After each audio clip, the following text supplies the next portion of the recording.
Mabilis mga kababayan yung naging response ng House of Representatives.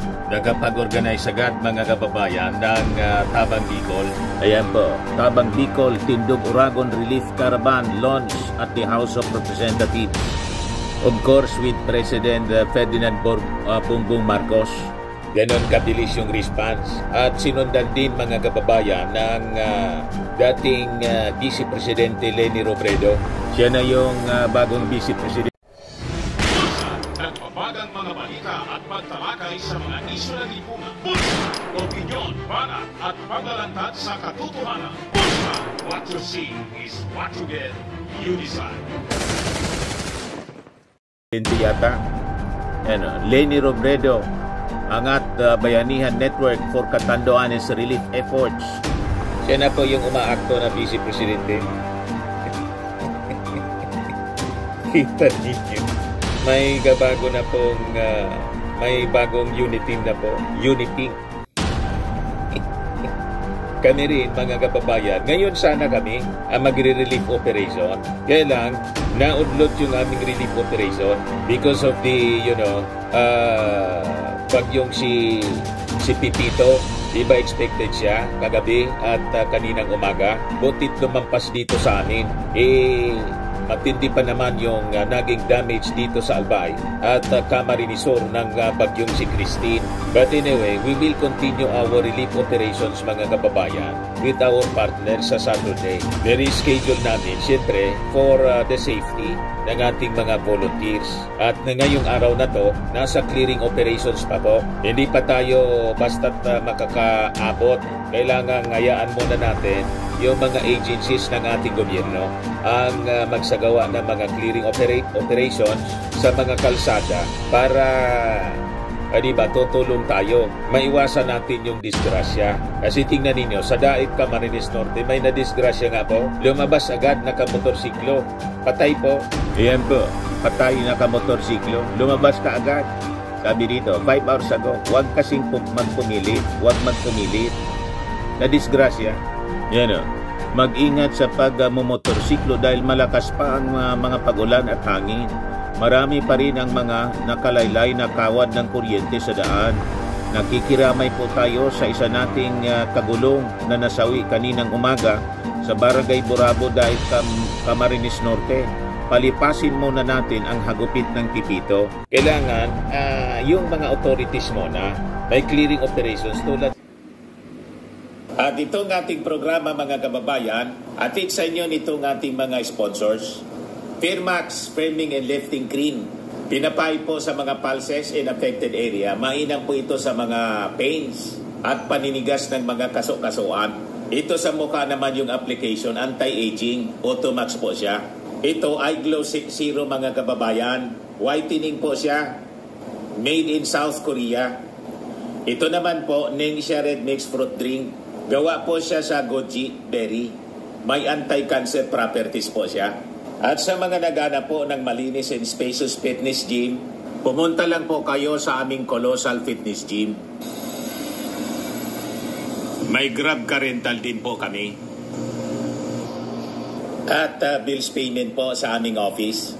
At saka sa mga mahilig po sa mga imported bags, manood po kayo sa live selling ni Madam Aileen Rosales sa kanyang Aileen Closet po. Pati mga shoes, ito yung kanya po. Ito yung kanyang page. Kita ninyo, napakagandang mga online selling po siya. Si Madam Aileen Rosales.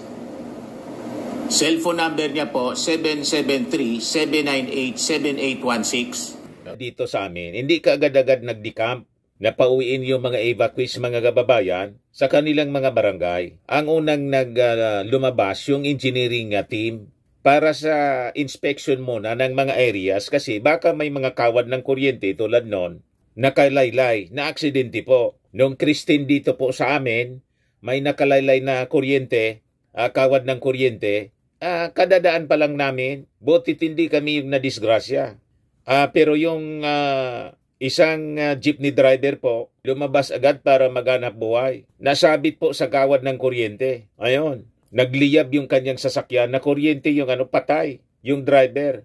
During Christine po, dito mismo sa lungsod ng Legazpi. So with that, minabuti namin mga kababayan na i-reschedule yung aming relief operation. Yung naipon namin, yung mga donations from some OFWs po sa Bagyong Christine, 30,000. Ngayon sana kami magre-relief. Kaya lang, biglang dumaan itong si Super Typhoon Pipito, kaya ni-reschedule namin. Yung 30,000, dadagdagan namin ng 20,000. 100 beneficiaries yung aming target. Naka-schedule na kami sa UAS. Na-notify na, kaya lang pinospo namin dahil po sa pagtama ng Pipito for the safety ng ating mga volunteers. So ganun dapat, para maiwasan natin yung aksidente, yung zero casualty goal. Pag ganun, hindi natin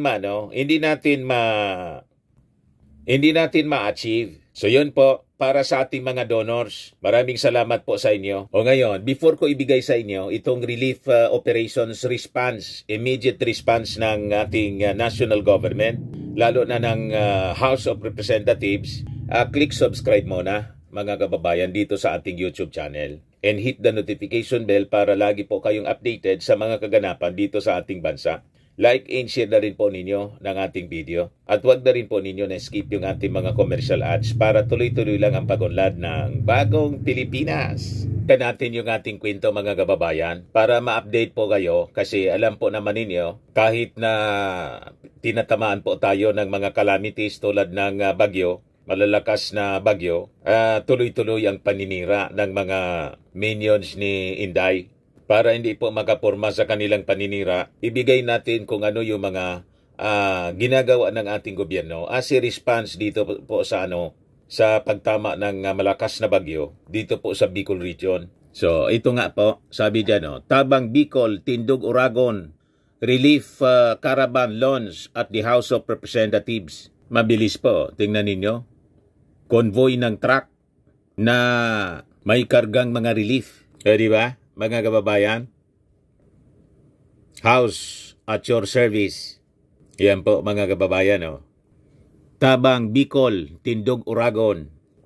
Ganon kabilis ang response ngayon ng ating administrasyon, ng ating gobyerno. So sabi dito sa report ng Impact Leadership, President Ferdinand Marcos Jr. in coordination with House Speaker Martin Romualdez has launched the Tabang, Bicol, Tindog, Oragon Relief Initiative following multiple weather disturbances, including Super Typhoon Pipito.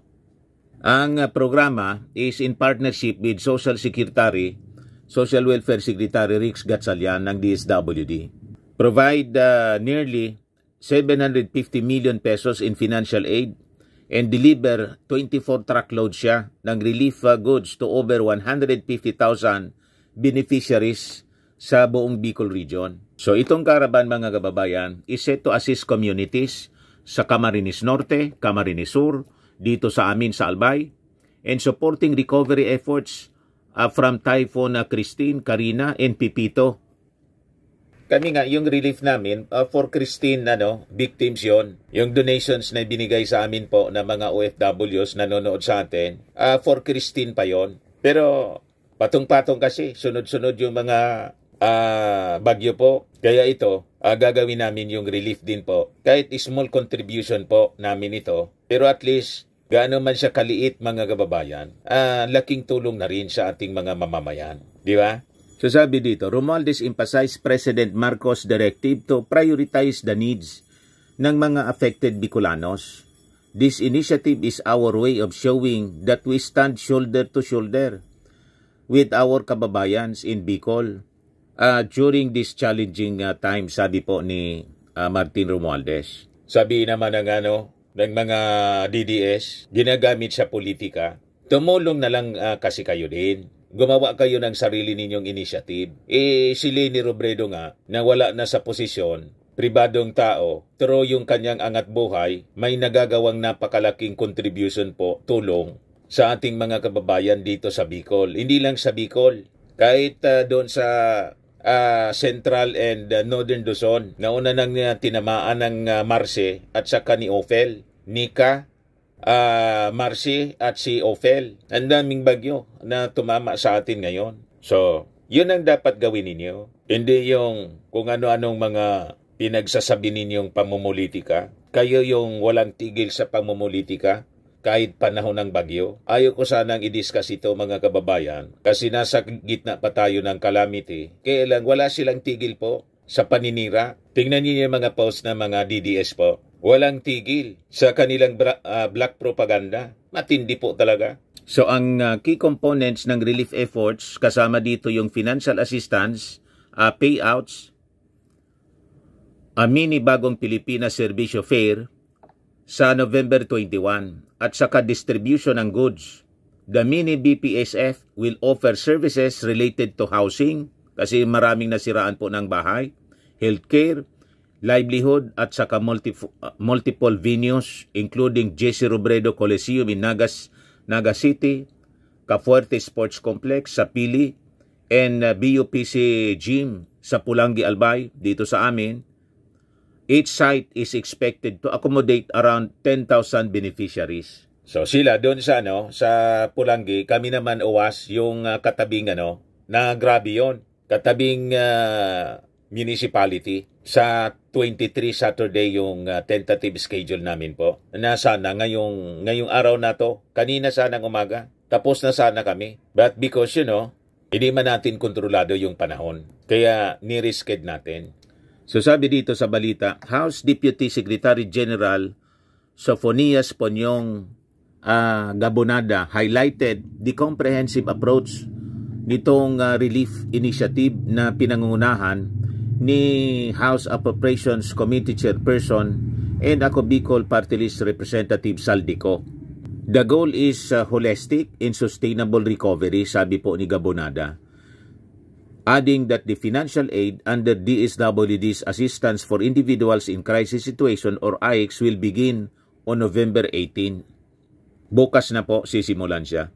Yung logistic efforts which includes food, hygiene kits, and clothing reflects collaboration between the government and private donors with contributions from groups like Tingog Party List and Philreca. The ceremonial turnover of the relief goods ay mangyayari during the BPSF events, reinforcing the message of unity and resilience. So ganun po yung mangyayari. May cash assistance din po sila. Kami sa pribado, yung kapartner namin, in-kind relief donations yung ibibigay nila. Kami, as usual, mamimigay kami ng cash. Sa 100 selected beneficiaries po. So 150,000 kaya dinagdagan ko po ng 20,000 galing sa aming standby fund. Yung 30,000 na nalikom namin po galing sa contributions ng mga OFWs na nagtitiwala sa atin para maging 50,000 po. Kasi 500 each. So 100 beneficiaries, 500 each, 50,000. Yun ang ating magiging parte ng ating pagkakawanggawa din, mga kababayan. Romualdez stressed the importance of enduring aid. This is not just immediate relief, anya, but a step toward a better future. So itong Tabang Bicol, Tindog Oragon underscore Romualdez' dedication to disaster relief, drawing on his experience with Super Typhoon Yolanda noong 2013. The initiative embodies the compassion, resilience, and unity of the Filipino spirit with efforts reaching even the most remote communities. So yan po ang track na ayuda, mga kababayan. Makikita ninyo, ngayong panahon ng administrasyon ng ating Pangulong Bongbong Marcos, hindi na natin nakikita yung mga pribadong organizations na mga media institutions. Noon, panahon ni dating Pangulong Noynoy Aquino, usong-uso po ang fundraising. Pero ngayon hindi na masyado. Kasi po nakikita na ng publiko ang quick response ng ating gobyerno. At makikita ninyo, very organized ang relief efforts po. Yun po yung dahilan. May mga tumulong na rin mga kababayan ngayon kasi nakita ng ibang bansa. South Korea, nagbigay na ng assistance din. Kasi sunod-sunod yung pagtama po sa atin ng bagyo. Ito po, South Korea gives 30 million to typhoon hit Philippines. Ito si Martin Romualdez. House ready to help districts affected by Pipito, sabi po ni Martin Romualdez. Yun na nga po na pinakita ko sa inyo. Matindi kasi po yung distraction sa Biga, Catanduanes ito po. Yan mga nasirang bahay. Maliliit na bahay kasi po, made of light materials. Siyempre, madaling masira. Pati mga pananim, tingnan ninyo yung mga nyog, mga kahoy. So kawawa yung ating mga farmers.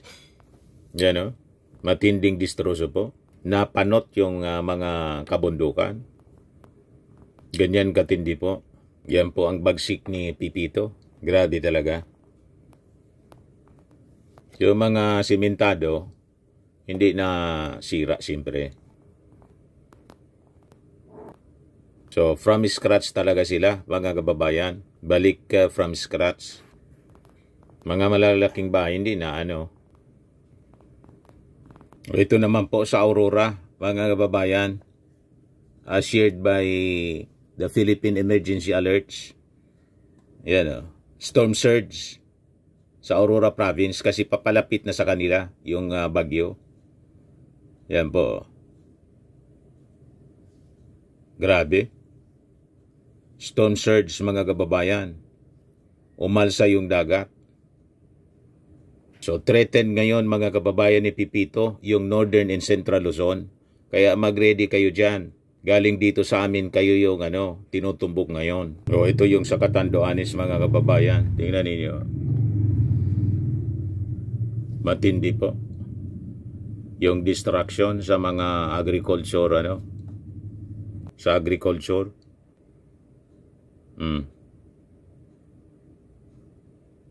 Pero yung mga taga Catanduanes po, sanay na din sa ganyan kasi path ng typhoon talaga siya po. Laging tinatamaan ng bagyo. Kaya nga ang bansag sa kanya, land of the howling winds. So, ganyan katindi po. O ngayon, ito yung bulletin ng Pipito. So makikita natin sa ating latest satellite imagery na patuloy nga itong kumikilos papalapit dito nga sa may bandang eastern section ng Central Zone. At kanina alas 10 ng umaga, ang super typhoon na si Pepito ay tinataya nasa laing 120 kilometers timog silangan ng Baler, Aurora. Taglay ni Pepito, ang lakas pa rin ng hangin, umabot hanggang 185 kilometers per hour at ang pagbugso ng hangin naabot hanggang 230 kilometers per hour. Ito ay kumikilos sa direksyong northwest naman sa bilis na 20 kilometers per hour. So makikita nga natin dito sa radar image ng ating Baler Station na patuloy nga kumikilos papalapit dito sa lalawigan ng Aurora, ang sentro o ang mata ng bagyong si Pepito. At bukod pa dyan, yung malawak na kaulapan na posibleng magdala ng ulan ay makaka-apekto pa nga previously sa ilang bahagi ng Eastern Visayas at Bicol region. Ngayong araw naman inaasahan natin sa nakararaming bahagi ng Northern and Central Luzon at ilang bahagi ng Southern Luzon area. So ano nga ba inaasahan natin dahil sa bagyong si Pepito? Unahin po natin yung mga wind signal na nakataas sa mga oras nito. Mayroon pa rin tayong Tropical Cyclone Wind Signal number 5 dito nga sa may bandang eastern section ng Pulilo Island. Yun ang naka-highlight po ng purple. Samantala, Tropical Cyclone Wind Signal number 4 naman sa naka-highlight ng red sa lalawigan ng Aurora, Quirino, Nueva Vizcaya, dito sa may bandang southern portion ng Ifugao, southern portion ng Benguet, southern portion ng La Union, eastern portion ng Pangasinan, dito sa eastern portion ng Nueva Ecija, dito sa northern portion ng Quezon, kasama nga yung natitirang bahagi ng Pulilo Island at sa may bandang Calaguas Island. Tropical Cyclone Wind Signal number 3 naman ang nakataas sa mga lugar na naka-highlight ng orange. Ito nga yung southern portion ng Isabela, ang natitirang bahagi ng Ifugao, dito rin sa Mountain Province, southern portion ng Abra, sa Ilocos Sur, sa natitirang bahagi ng Benguet, natitirang bahagi ng La Union, natitirang bahagi ng Pangasinan, dito sa northern portion ng Zambales area. Wind signal number 3 rin po ang nakataas dito sa lalawigan ng Tarlac, natitirang bahagi ng Nueva Ecija, northern portion ng Pampanga, sa northern portion ng Bulacan, northern portion ng Rizal, eastern portion ng Laguna. Wind signal number 3 rin sa central at eastern portion ng Quezon at sa western portion ng Camarines Norte.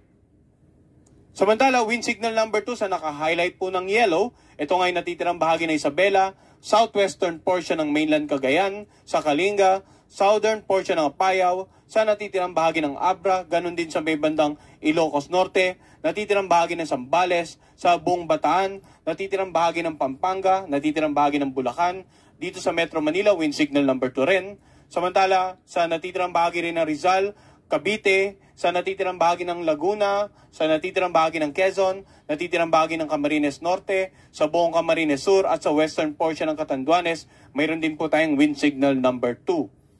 Ang naka-highlight naman ng light blue, yan naman po yung mga lugar na may wind signal number 1. So dito sa natitirang bahagi ng mainland Cagayan, natitirang bahagi ng Apayao, sa lalawigan ng Batangas, sa northern portion ng Occidental Mindoro kasama nga ang Lubang Island, northern portion ng Oriental Mindoro, sa northern portion ng Romblon, sa lalawigan ng Marinduque, sa northern portion ng Masbate kasama nga ang Burias at Ticao Island, sa Albay, sa Sorsogon, at sa natitirang bahagi ng Catanduanes.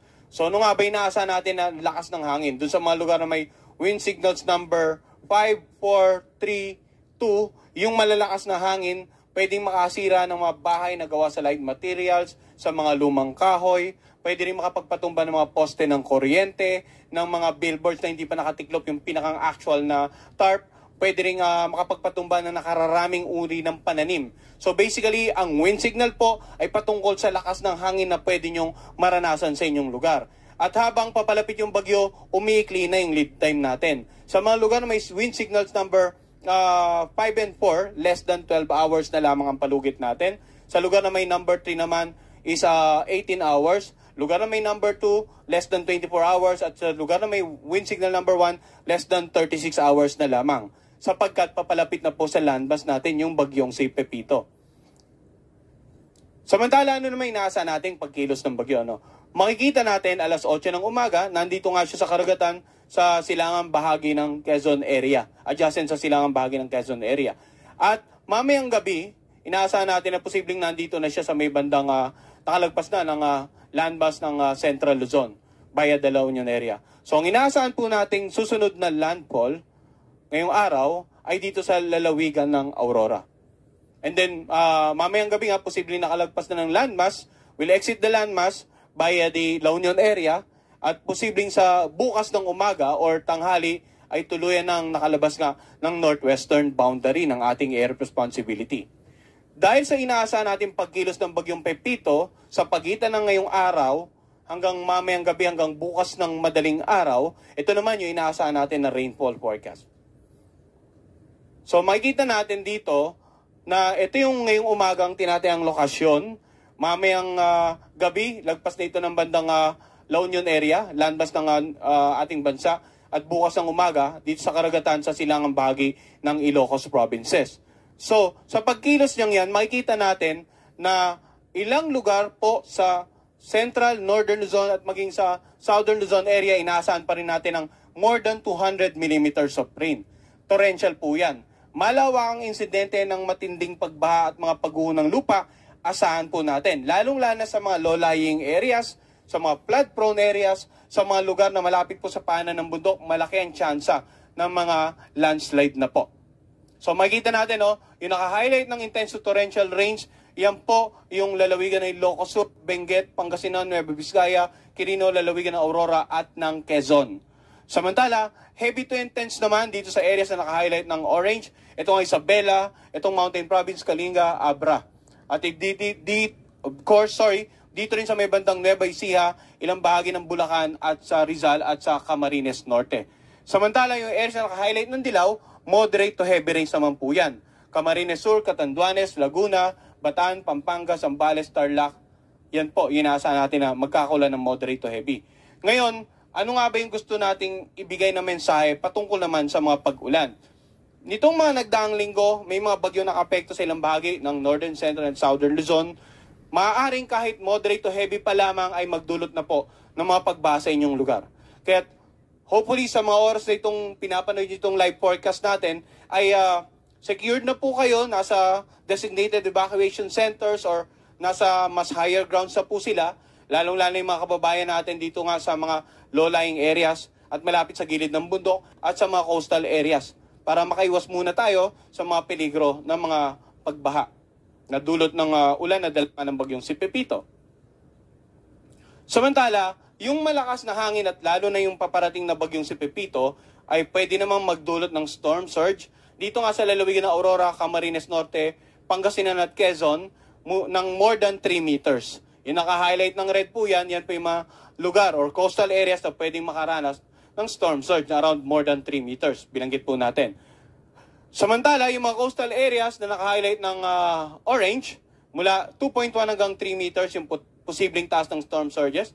Dito nga sa Albay, Bataan, Batangas, Camarines Sur, Catanduanes, Cavite, Ilocos Sur, Isabela, La Union, Marinduque. Sa NCR, 1st and 4th District, Pangasinan, Quezon, Sorsogon at Zambales. So bakit napakarami yung mga lugar na may potential na storm surge, no? Dahil pinakita natin nga kanina, simula ngayong araw hanggang mamayang gabi, nandito pa lang yung tinatayang sentro ng bagyong si Pepito. Hanggang bukas ng umaga, nandito na po. Kaya maraming lugar ang inaasahan po nating makakaranas ng storm surge or yung daluyong, paghampas ng malalaking alon sa mga coastal areas. 1 hanggang 2 meters naman sa may bandang ilang bahagi ng Bataan, Bulacan, Ilocos Norte, NCR 3rd District, Pampanga at ilang bahagi po ng Sorsogon area. So kapag may mga ganyan tayong projected na taas ng mga storm surges, ito naman yung mga potential na lugar or mag-inundate or yung magkakaroon ng pagbaha base sa projected na storm surge height sa inyong lugar. So punta po tayo dito sa may bandang area ng Aurora. This is for guidance only, no? Maaaring yung maging actual ay magkaroon pa ng pagbabago. So makikita natin dito nga sa eastern coast ng Aurora, malaki ang chance ng mga storm surges base sa pinalabas ng Pag-asa at sa projection natin yung inundation o kung gaano kalayo mula sa coastal area papunta sa inner part ng coastal areas yung posibleng abutin ng mga storm surges. Ngayon, yung mga karagatan naman, usually or generally sa mga lugar na may mga warning signals po, inaasahan din nating magiging maalon hanggang sa napakaalon. Isa rin po yan sa epekto ng paparating na bagyo, no? So ang gale warning natin, tinatayang mula 3.4 hanggang 14 meters ang magiging taas ng pag-alon offshore sa laot. So may gale warning po tayo sa mga karagatan sa paligid nga ng Catanduanes, Camarines Sur, Camarines Norte, Quezon kasama ang Polillo Island, Isabela, sa eastern coast ng Cagayan. Dito naman sa kanlurang bahagi, Ilocos Norte, Ilocos Sur, La Union, Pangasinan, Zambales, Bataan, Metro Manila, Cavite at Batangas. Hanggat maaari, huwag na pumalaot yung anumang uri ng sakyang pandagat sa mga karagatan generally ng Northern Central at ilang bahagi nga ng Southern Luzon area. Palagpasin po muna natin bagyo tayo mag-resume ng ating mga maritime activities dito nga sa mga dagat sa paligid ng Luzon area. At ang ating 3-hourly update sa bagyong si Pepito ang susunod na mga ipapalabas mamayang alas 2 ng hapon. So 3-hourly po ang tropical cyclone bulletin natin. Samantala, ang ating live report or press briefing every 6 hours naman po. So nagkaroon tayo ngayon, mamayang 5:30 ng hapon, may panibago tayong live report. So kanina yon na report mga kababayan, 11 o'clock. Ngayon, ibigay ko sa inyo yung sinasabi ng Pag-asa na 2 o'clock update. Ito na siya. Kasi yung live report mamaya pa pong 5:30. So bulletin number 80 na po ng Super Typhoon Pepito issued 2 p.m. November 17. Ang location niya mga kababayan, ang mata ng bagyong Pepito nakita sa coordinates na 15.6 north and 122.1 east. Yan po. Over coastal waters ng Baler, Aurora. Ang maximum sustained winds niya 185. So humina siya ng kaunti. Dati tumama dito sa Catanduanes 195. Ngayon 185 na lang po yung sustained winds. At saka, pabugsong hangin, 230 kilometers per hour. Sa Catanduanes, yung tumama po na gustiness, matindi po, 240. So, ang movement niya, north-westward at 20 kilometers per hour. So, typhoon signal number 5 po, dito sa Quirino in Aurora. Signal number 4, itong La Union, Benguet, Nueva Ecija, Nueva Vizcaya. Yung orange, signal number 3. Itong mga area ito, Pangasinan, Nueva Ecija, parte ng Bulacan. Yung Polillo Island pala po, parte ng Polillo Island, nasa typhoon signal number 4. Ang yellow, Quezon, Camarines Norte, signal number 2 sa kanila. Tapos sa north, Isabela, Kalinga, Abra, Ilocos Norte, Apayao, nasa typhoon signal number 2 na rin ngayon po. Ang light blue po, signal number 1, Cagayan. Pati dito sa amin, Catanduanes, Camarines Sur, signal number 1 pa rin po. Batangas, signal number 1. So mag-ingat lang po mga kababayan. Dito sa amin, wala pa naman sa Catanduanes, wala pa naman pong reported na casualty. Baka sa mga susunod na oras, may sana wala. We'll just give you updates mga kababayan. Ngayon, nagpasalamat na rin po si Boboy Coa, Governor ng Catanduanes, kasi other than yung House of Representatives, si Martin Romualdez at sa ating national government, ang mga isa sa pinakang una na nagpaabot ng tulong po, si Leni Robredo, dating Vice Presidente. Kita ninyo, may bago tayong mas aktibo at masipag mga kababayan, si Leni Robredo kaysa kay Inday. Yan ang report dito. Leni mobilizes Angat Bayanihan Network for Catanduanes relief efforts. Yeah, nag-react agad si Governor Boboy Coa, Saro sa mga enot na nagpaabot tuwang sa Satuya si dating Vice President Leni Robredo. Maraming salamat po Ma'am Leni sa inyong tulong na ipinaabot sa Catanduanes sa pamamagitan ng Angat Buhay Foundation. Tunay po naramdam ninyo ang nararamdaman naming mga Katandunganon. Sa mga nais pong tumulong, andito lang po ang provincial government at Catanduanes para makipag-ugnayan sa anumang tulong sa inyong binigay. Magiging mahirap ang pagbangon pero kakayanin sa tulong ninyo. Maraming salamat po. Pasalamat na si Governor Coa po. Ito kasi yung post ni Leni Robredo, mga kababayan.